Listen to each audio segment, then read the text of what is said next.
Here in France, the government is unveiling a long-awaited stimulus package with the hope of reviving the economy. We're now going to cross live to an address being delivered by the country's Prime Minister, Jean Castex. Let's take a listen. To the decision made by all European states to put the public health concerns above the economic concerns.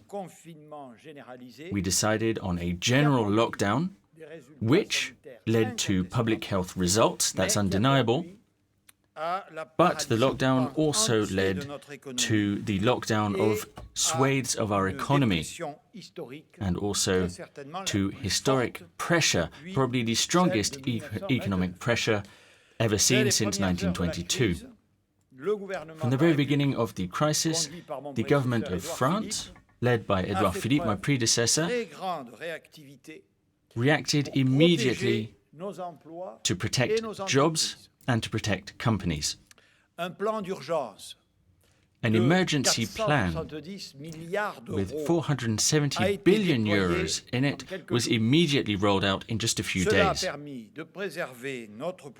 This enabled us to safeguard our purchasing power, and we did so in a way that was far more effective than in some neighboring countries. We saved millions of jobs, and we were able to avoid thousands of companies going under. Thanks to these actions, France weathered the storm, but we are weakened by it. Furthermore, as I'm sure you know, the public health crisis has not gone away.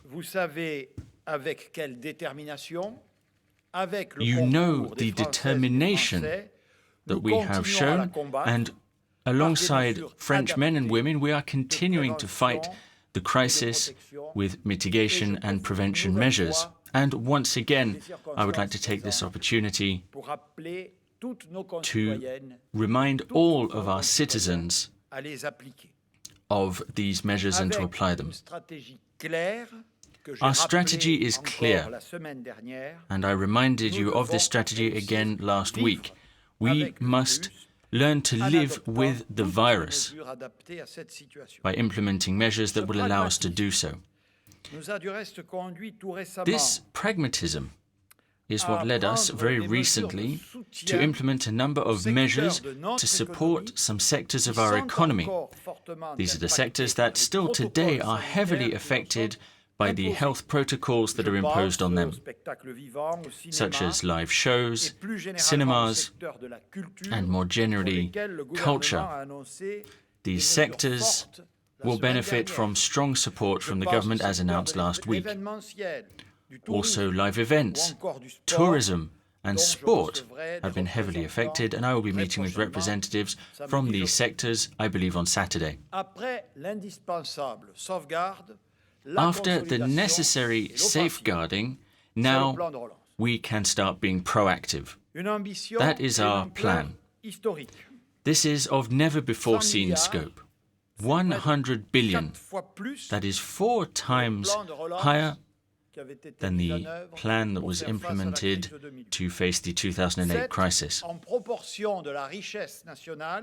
Proportionate to national wealth, this plan is the largest to have been announced to date out of the large European countries.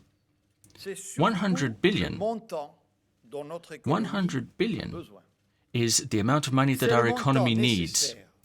This is the amount of money required to, by 2020, get back to our level of wealth from before the crisis. This is an ambitious target that we're setting ourselves, but it is fully achievable. We have 3 means of leverage to achieve our goals. First of all, mitigating for employees and employers the effects of the crisis. This is part of what we have already been doing in the fight against the recession. This is the anti-cyclical part of the plan, to get things started again. Second means of leverage, fighting and reducing the impact of the crisis on our territorial and social pact by implementing things for our local authorities and our citizens who are the most vulnerable. People with low income, young people, the employment areas. These are the most impacted areas. The third means of leverage is to ramp up the transformation of our economy. By learning the structural lessons that can be learned from the crisis, and by continuing with the reforming underlying logic of this presidential term. This means heavy transformation towards green energies and technologies, and improving the sovereignty and economic performance of France. This should enable us to have better position on the growth drivers for the coming decade and beyond. Creating business activity today whilst preparing for tomorrow. Our absolute priority is employment. Through this plan, from today, we are supporting employment. Employment for the people who are the most heavily impacted by the crisis, the jobless and young people, with the €4,000 benefit with support to apprenticeships and long-term training. We are also going to be investing in creating employment for tomorrow. This is the qualification level that will lead to the dynamism and prosperity of the entire nation going forward. We are therefore heavily investing in training, and especially training in the jobs of tomorrow, the green transition, innovative industry, and digital, amongst others. Righting our economy will require involvement from everyone. The France Relance Plan must apply leverage and pull with it the rest of the economy. I am calling on everyone's sense of responsibility from all sectors to hire, especially young people. I'm calling on our social partners and unions to find agreements, especially when it comes to long-term furloughing.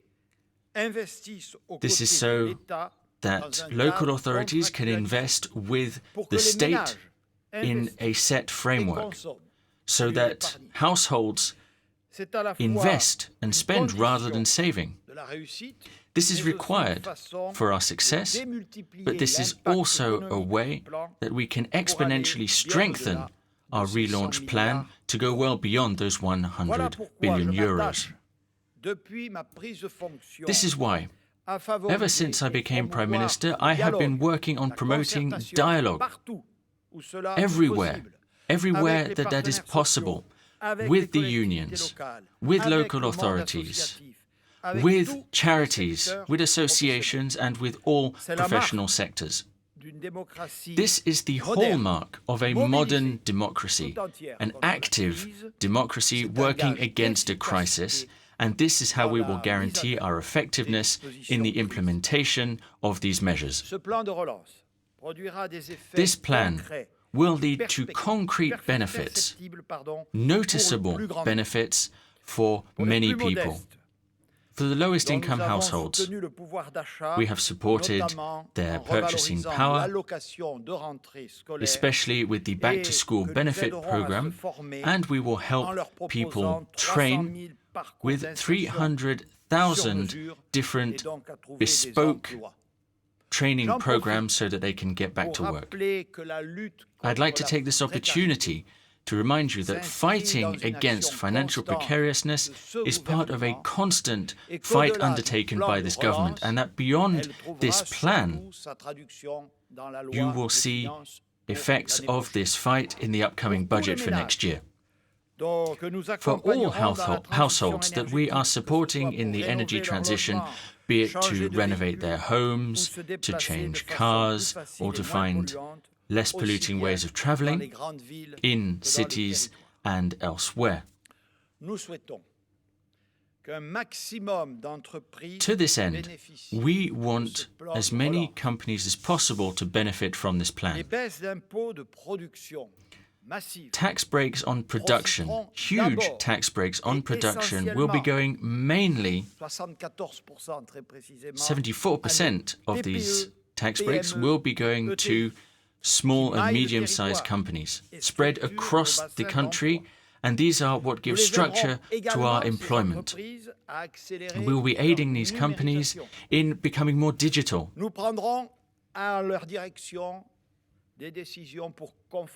will be making decisions to help support their equity as well. We want to encourage these initiatives, and I would here like to remind you of the commitment that we and the President of the Republic took. There will be no tax increase. We will not repeat the mistake of increasing taxes, as that would weaken our growth and would be sending negative messages to companies and to households.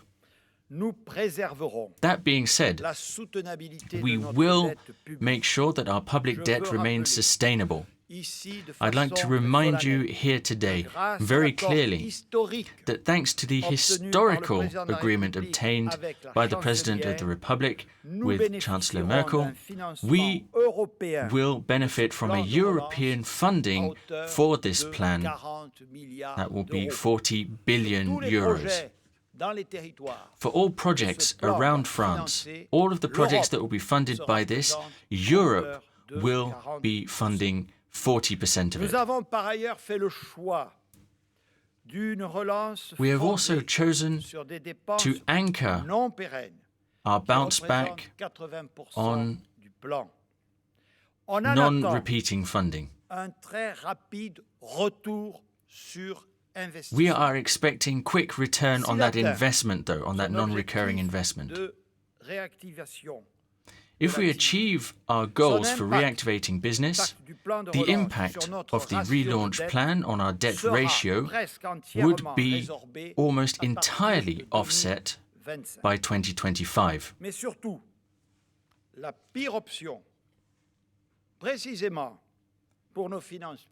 The worst option for our public finances would have been to not implement such a relaunch plan, to simply let the economy settle at this lower speed. 4 points of GDP lost. That is 50 billion in lost income every year, so that means 50 billion in extra debt. From an economical and social standpoint, it is vastly preferable to temporarily take on public debt, to invest, to give the economy the tools it needs to bounce back, rather than simply burying our noses in austerity and letting joblessness and political and social collapse proliferate. That is the choice made by the President of the Republic and the government. Ministers will now be presenting the finer details of this plan. As you've understood, there are 3 main drivers to this. First, the green transition. France Relance is a green plan. It aims to promote the climate and biodiversity. 30 billion will be allocated to these targets.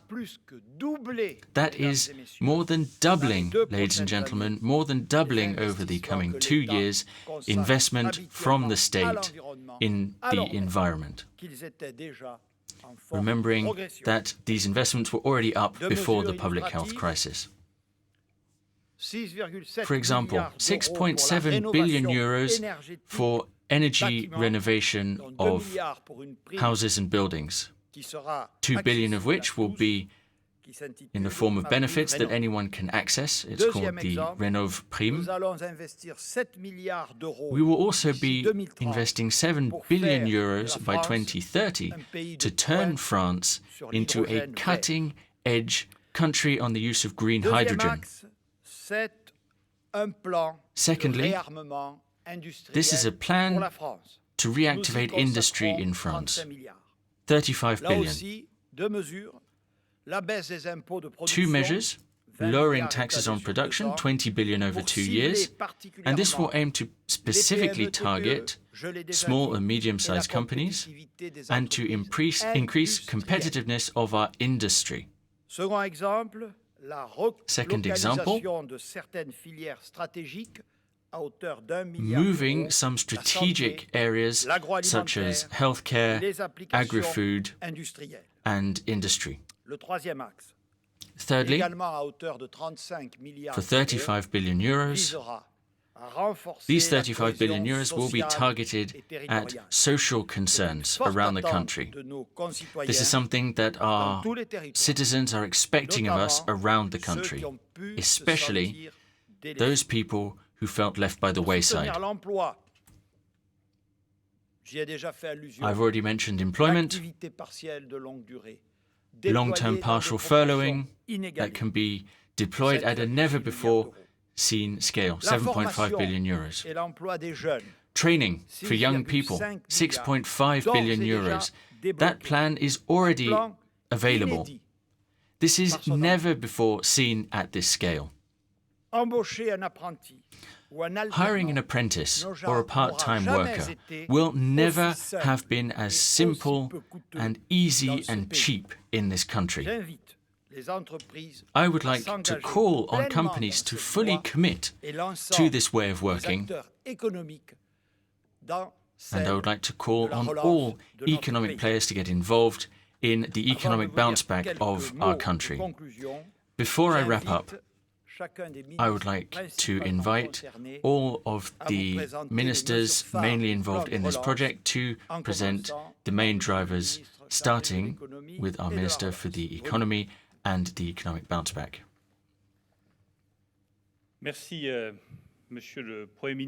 Thank you, Prime Minister, ministers, ladies and gentlemen, dear friends. I would like to start with thanks. I would like to thank everyone who, over the last weeks, even months, have been working on this plan under Jean Castex, our Prime Minister. Of course, ministries and the departments working for the state, but also our social partners and unions.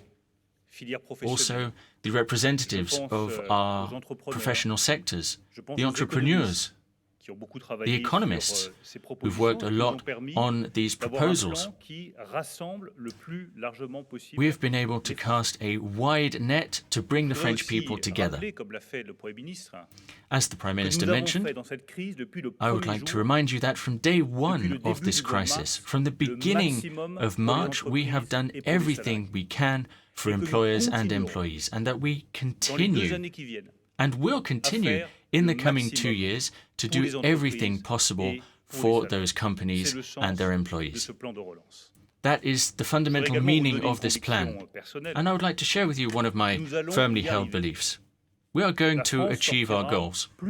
France will emerge from this crisis stronger than we were before it, with an economy that is more competitive, that uses less carbon, and that shares more of its profits. That is the target of this 2030 plan. As Prime Minister said, we have three main drivers for this plan. The ecology,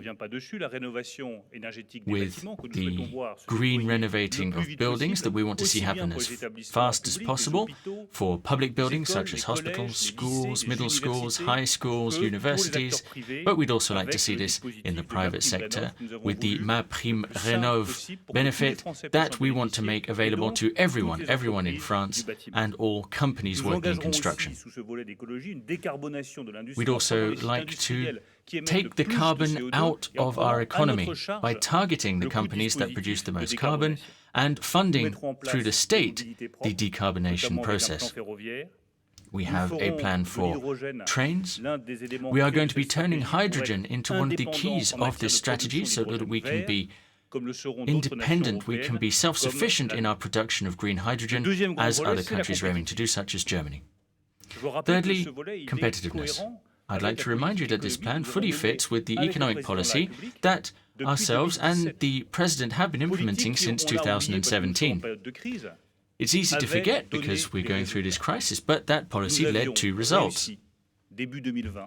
early 2020, thanks to this economic policy that provided support to demand and that increased the competitiveness of our companies, we had some of the highest growth rates in the Eurozone. We'd managed to draw joblessness back to under 8% in cities, and we were the country that was the most attractive out of all European countries, no exception. That is what leads me to tell the French people that we can do this, simply because we have already done this not that long ago. We have the skills, we have the employees, we have the companies to achieve our goals. We will be deploying a lot of funds to improve the competitiveness of our companies. We're going to be strengthening the equity of our small and medium-sized companies. They're facing issues of cash flow, so we have a state-backed loan that's been made available to help them prepare for the coming months. Thank you for being with us here on France 24. You've been listening to a briefing by France's finance minister, as you can see here, Bruno Le Maire, and before that, Prime Minister Jean Castex, unveiling a long-awaited stimulus package to revive the country's economy.